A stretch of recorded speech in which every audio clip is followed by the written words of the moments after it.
regardes les gens et tu regardes les choses. Et ça, c'est grand. Eh bien donc, dans l'univers, il y a plein de gens qui observent, qui regardent les autres, des voyeurs sûrement, des observateurs, et qui écrivent, qui...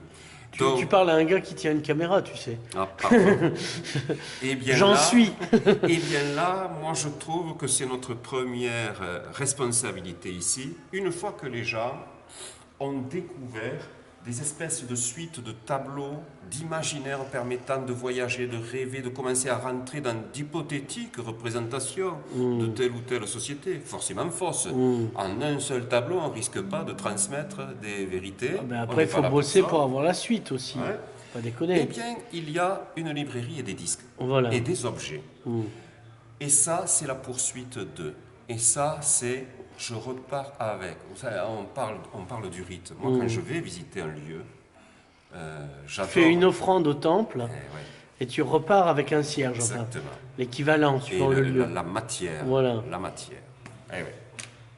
Alors, dernier moment de cette interview, il y a une collection de 700. Alors, c'est pas des hanches, c'est ce qui fait vibrer. C'est les anges. C'est les hanches. C'est les anges. C'est 700 hanches. Moi qui ai une prothèse de hanche qui a besoin d'une seconde, j'y suis très sensible. Donc, tu en as une collection de 700 qui est assez unique. Ouais. Et c'est comme tout, mais ça en particulier, c'est périssable.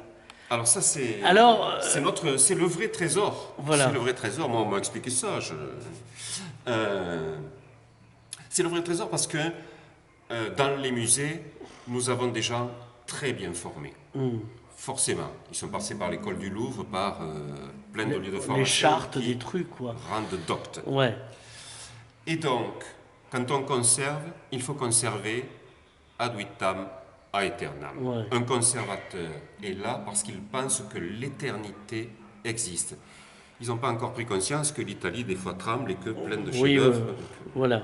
qu'un jour l'archipangé se reformera et que donc l'Italie et la France seront peut-être dessous. Je ne leur en veux pas, on les a formés comme ça. Et donc, comme on est des ritualisants, nous ritualisons. On m'enseigne, je fais.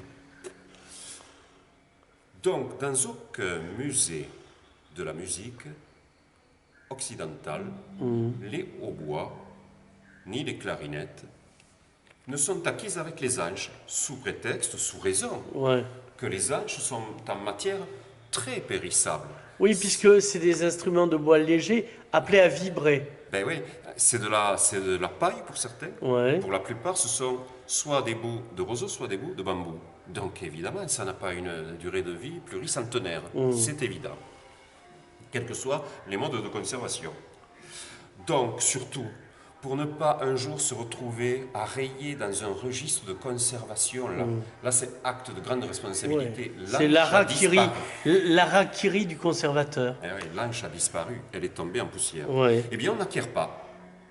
Si ce n'est qu'avec notre fameuse mondialisation, tous les experts spécialisés de ces peuples très lointains nous disent que plus les peuples sont lointains et éloignés de nos sociétés, plus ils sont isolés, plus vite le monde Internet leur tombe sur la tête, et plus vite, pour faire à la moderne, pour faire comme nous, ils délaissent leurs instruments. Voir les papous de Nouvelle-Guinée.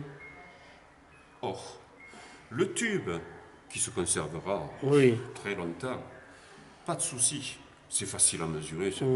Et puis, s'il est en fer, ça ne change rien. Les spécialistes, les facteurs d'instrument disent, quel que soit le bois, franchement, c'est du pipeau, tout ça.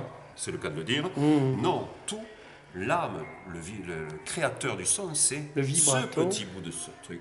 Or, sur les centaines de milliers de variantes de hautbois, pour ne prendre que cet instrument, nous en avons 700 et quelques, mais c'est rien par rapport à la totalité de ce qui existe comme variantes, exemplaires divers et variés sur la planète.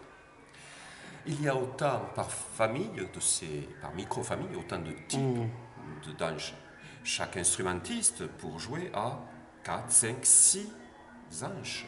Parce qu'en fonction de l'acoustique, de l'humidité, du son qu'il veut, du morceau qu'il va jouer, il prend une anche légèrement différente, micro-différente. Jamais aucune étude n'a été menée sur ces milliers d'anges. Or, une étude, c'est 6 mois, 1 an, 2 ans de travail, parce que ce petit bout de bambou, où va-t-on le cueillir? À quelle période? ces bouts d'anches différents, on va les couper, les découper dans quelle partie de la bête, à quelle période, avec quelle lune, même si personne ne croit à la lune, puisqu'eux travaillent souvent sur la lune, il faut bien noter tout ça, on ne sait jamais. Et puis comment on la ligature, comment on la creuse, comment on la façonne, etc. etc. Ça, c'est notre trésor, mais ça veut dire aussi une quantité de recherches monstrueuses à faire. Et que tu ne peux pas faire tout seul, toi et ta bande de jeunes. Déjà, nous sommes peu nombreux, déjà nous sommes pas mal actifs, Oui. mais aller sur ces zones, et puis il y a un autre phénomène. Nous, par exemple, il y a 3 ou 4 ans, on a fait l'année de l'Arménie. Donc, on a accueilli deux grands facteurs de doudouk arméniens, c'est cette espèce de hautbois, entre hautbois et clarinette, mais avec une très belle hache.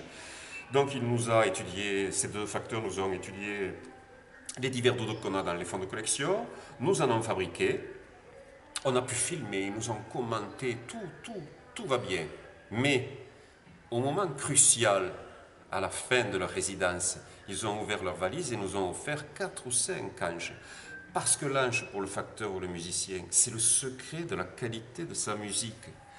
Donc, le collecteur qui va aller chercher les secrets de l'anche, c'est vraiment aller chercher les secrets de l'anche. D'abord, il faut expliquer au type qui tient le savoir-faire que s'il ne transmet pas son savoir, sa culture, ce sera perdu. Et c'est pas une mince affaire parce que c'est sa seule richesse. C'est les gens qui arrivent péniblement à survivre grâce à ce secret.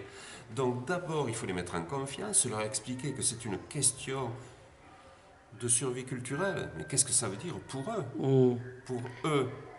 Hein, le patrimoine. Oui, à un moment donné... Il faut d'abord convaincre ces gens-là de livrer leur richesse. Et ensuite, il faut travailler avec eux pendant des mois et des mois pour comprendre, analyser, etc. Donc, c'est un travail monstrueux, monstrueux. Donc, il y a des universitaires, des musicologues qui veulent travailler sur les hanches, ou des prothésistes. Ils sont les bienvenus au musée de l'instrument de Céret. Oui. Je crois qu'on a fait le tour, mais si tu vois quelque chose à rajouter, ou comme on dit, ou tais-toi à jamais. Je vais me taire pas à jamais parce qu'il paraît que je parle beaucoup. Mais bon, Mais là, on en a un bon là, morceau. on en a quand même. Hein. Donc, Paul Massé, je te remercie. On se retrouvera pour des aventures postérieures. Ce n'était que le premier épisode. D'accord, très bien.